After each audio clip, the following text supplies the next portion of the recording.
আসসালামু আলাইকুম রহমতুল্লাহ বরকাতু। দর্শক, আশা করি ভালো আছেন। ক্যাপশনে যেমনটি লিখেছি যে জামাতের নেতাদের সহযোগিতায় আব্দুল হামিদ খানের প্রস্থান, যেই খবরটা আমার কাছে এখন পর্যন্ত এসেছে, আপনারা সোশ্যাল মিডিয়া এর মাঝে হয়তো দেখেছেন। ব্যাপারটা হয়েছে যে সাবেক রাষ্ট্রপতি আব্দুল হামিদ খান সাহেব মূলত ক্যান্সারের রোগী। উনি 4th স্টেজ পর্যায়ে আছে আর কি। তো উনি ধারাবাহিকভাবে কেমো দিতে হয়। গত 7-8 মাসে উনি সঠিক সময়ে সঠিকভাবে কেমো না দেওয়ার কারণে এটা খুব খারাপ পর্যায়ে চলে গিয়েছে। সেই সুবাদে ওনার শ্যালক, এটা কর্নেল অবসরপ্রাপ্ত জিহাদ, উনি কিশোরগঞ্জ 3 আসনের জামাতের প্রার্থী, স্থানীয় জামাতের নেতা। তিনি মূলত এই সাবেক রাষ্ট্রপতির শ্যালক। তো তিনি এই প্রক্রিয়াটায় মোটামুটি যোগসাযোগ করেছেন। উনি এই প্রধান উপদেষ্টার কাছে পুরা পরিবেশটা, পুরা আনুষঙ্গিক বাস্তবতা বুঝিয়ে বলেছেন যে এই ব্যাপার, উনি এরকম ক্যান্সারে অসুস্থ, ওনার কেমো দেওয়া জরুরি, সেই ক্ষেত্রে ওনাকে যাওয়া দরকার।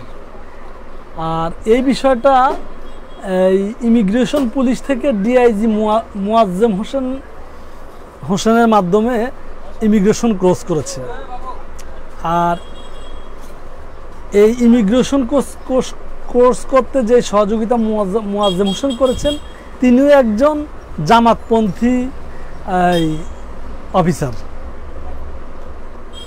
এই মোয়াজ্জেম হোসেন এবং কর্নেল অবসরপ্রাপ্ত জিহাদ, এই মোটামুটি দুইজনের কনস্পিসি বলি আর আলাপ আলোচনায় বলি, ডক্টর ইউনূসকে তারা মোটিভেট করতে পেরেছিল এবং কি এই রাষ্ট্রপতির এই প্রস্থানটা তারা নিশ্চিত করতে পেরেছিল। আসলে আমরা নানান দৃষ্টিভঙ্গি থেকে দেখব।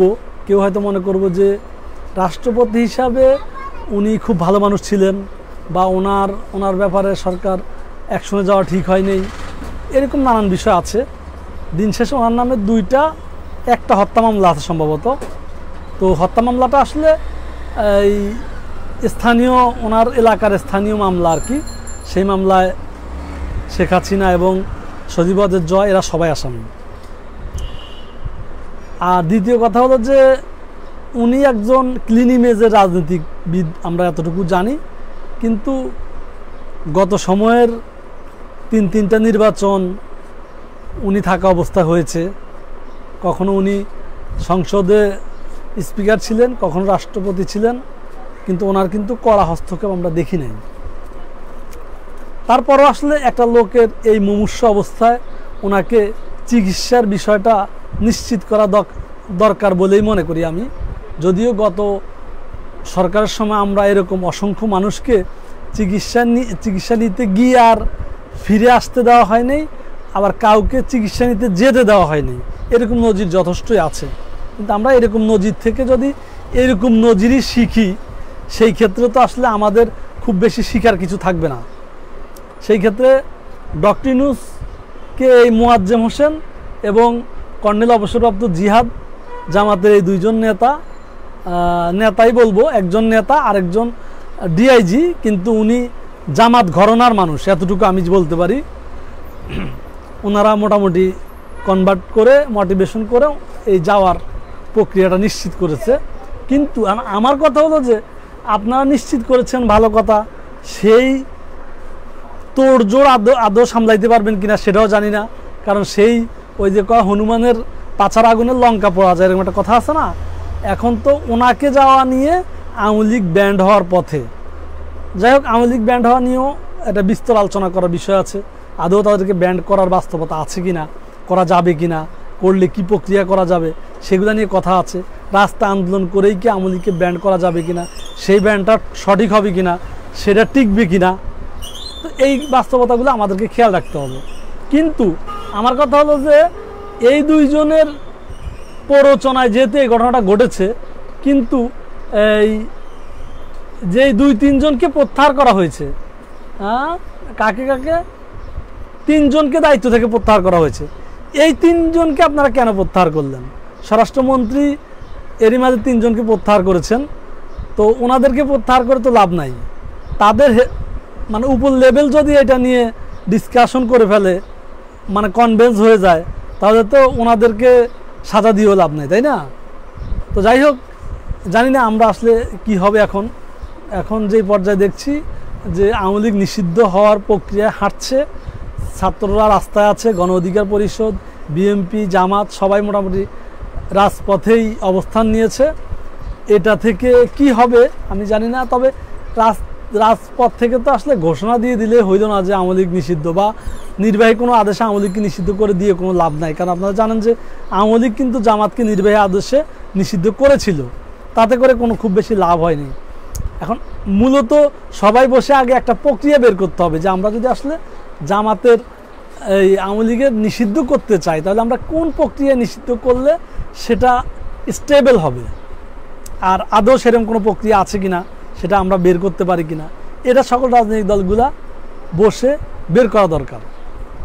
তা না হলে নির্বাহী আদেশে নিষিদ্ধ করে এটা খুব বেশি মানে ভালো ফল দিবে আমি মনে করি না। তো সেই ক্ষেত্রে আইন আর বিচারালয় থেকে একটা বিষয় আছে যে বিচারিক প্রক্রিয়ায় তাদেরকে সাজা দেওয়ার যে প্রক্রিয়া আছে, এখানে আসলে সাজা দেওয়ার তো আওয়ামী লীগকে সাজা দেওয়া এখানে আইনগতভাবেও মুশকিল। সাজা দেওয়া যেতে পারে যারা অপরাধী তাদেরকে, আবার আওয়ামী লীগের সবাই তো অপরাধী না, কিছু সংখ্যক মানুষ আছে আওয়ামী লীগকে সমর্থন করেছে, একদম তৃণমূলের সমর্থক। তো সমর্থকের কি অপরাধ? সমর্থক তো আর সাজা বহন করবে না। যারা রাজনীতি থেকে ডাইরেক্ট সুবিধা গ্রহণ করেছে তারা হয়তো মানে এই সাজা গ্রহণ করতে পারে বা তাদের বিচার হইতে পারে। আবার দলগতভাবে আওয়ামী লীগের বিচার হওয়ার সুযোগ আছে কিনা এটাও দেখার বিষয় আছে। আমি যতটুকু জানি যে আওয়ামী লীগে একটা আইন করেছিল যে জামাত ইসলামকে এই সংগঠন হিসাবে তার বিচার করা এবং তাকে ব্যান করা, তাকে নিষিদ্ধ করা, এই আইনটা এখন আছে কিনা আমি যতটুকু জানি যে আইনটা পরবর্তীতে আবার বাদ করা হয়েছে। সেই ক্ষেত্রে সংগঠন হিসাবে আওয়ামী লীগের বিচার করার সুযোগ আছে কিনা এগুলা অনেক বিশ্লেষণের ব্যাপার। যদিও রাজপথের একটা ইমপ্যাক্ট, রাজপথের একটা স্পিড খুব গুরুত্বপূর্ণ। মানে শুধু রাজপথের স্পিড দিয়ে হবে না, কিন্তু রাজপথের স্পিড না থাকলেও হবে না। রাজপথের অবস্থানটা খুবই গুরুত্বপূর্ণ এরকম একটা দলকে বহিষ্কার করার ক্ষেত্রে। সেটা নিশ্চয়ই খুব জোরতোর আমরা দেখছি, আমরা অপেক্ষা করি, দেখি কি হয়, বাকিটা সময় বলে দিবে। ভালো থাকবেন প্রিয় দর্শক, আসসালামু আলাইকুম।